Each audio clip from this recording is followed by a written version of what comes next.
How's everybody doing? It's Watcher6 here, and I just wanted to say a quick announcement before we got into the review. Firstly, if you haven't noticed, I fixed my audio and my voice will stay the same volume throughout the video. Thanks for all the feedback and support you have been giving me. Even with the audio issue, the Sledge and Thatcher reviews received generally positive feedback, and I am super thankful.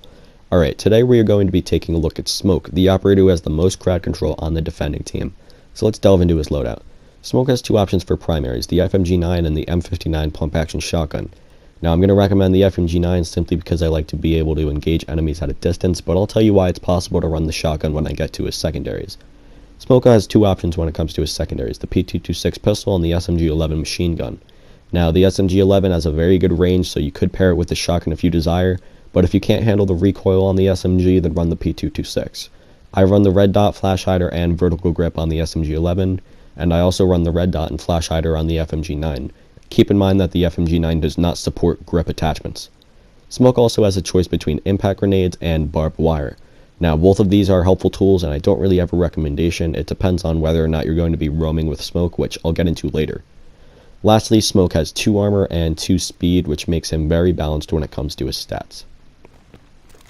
Smoke's special ability is the poison gas canister.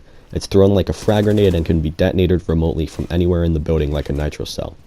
When detonated, it releases a cloud of toxic gas that will damage teammates and enemies alike.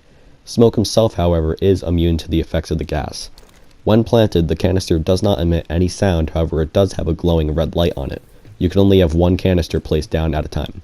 So let's talk about the canister. It acts like a smoke grenade because you can't see through it too well, and it does moderate damage, although I wouldn't say it kills the enemies really quickly, but it does get the job done. And I know what you're thinking, that it's probably really good for killing enemies, and while it can pack a punch in the right situation, the way I like to use the canisters is to create a temporary wall. Now you're probably scratching your head, but let me tell you what I'm talking about. The defender's main job is to push the attackers back from the objective room, especially when the timer is running very low.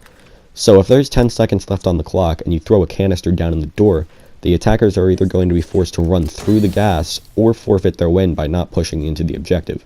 And since it's like a smoke grenade, they can't really see through it either. Buying time at the end of the round is one of the best things that defenders can do, and Smoke is an expert at it. Alright, I've covered the special ability, now let's get into Smoke's loadout and the playstyle you should be adapting with him. Let's first go over his weapons. Smoke's weapons aren't terrible, but they aren't the best. I'm not really a fan of either of his primaries. That being said, you could see me using the SMG11 sidearm like a primary. I dominate with this weapon, and I'm sure you've seen others do it too. Using the SMG11 effectively is a difficult thing to master since it has a very high recoil and a very small ammo pool, but it is so damn rewarding once you get the hang of it. That gun is a headshot machine. Now, how about barbed wire or impact grenades? I mentioned earlier how I don't have a recommendation and you should pick between these whether or not you're roaming or protecting the objective. The way I see it, the impact grenades are a map modifier, not a weapon, which is why I think they are so useful for roaming.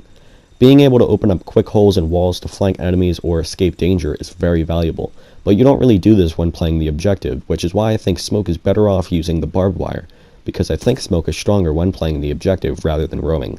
There's a lot of good roamers, but not too many good objective defenders, so I think Smoke should stick to the objective. He could push the enemies far from the objective room with his toxic gas, and that can mean the win for your team.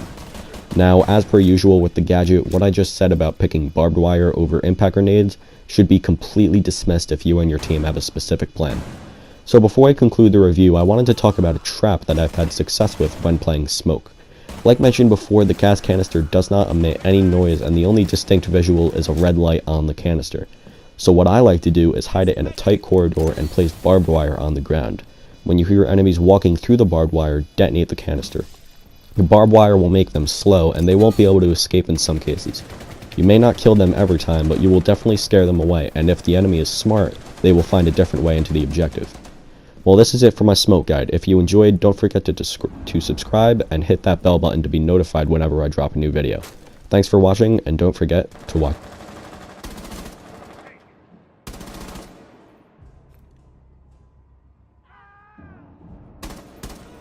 One op 4 remaining.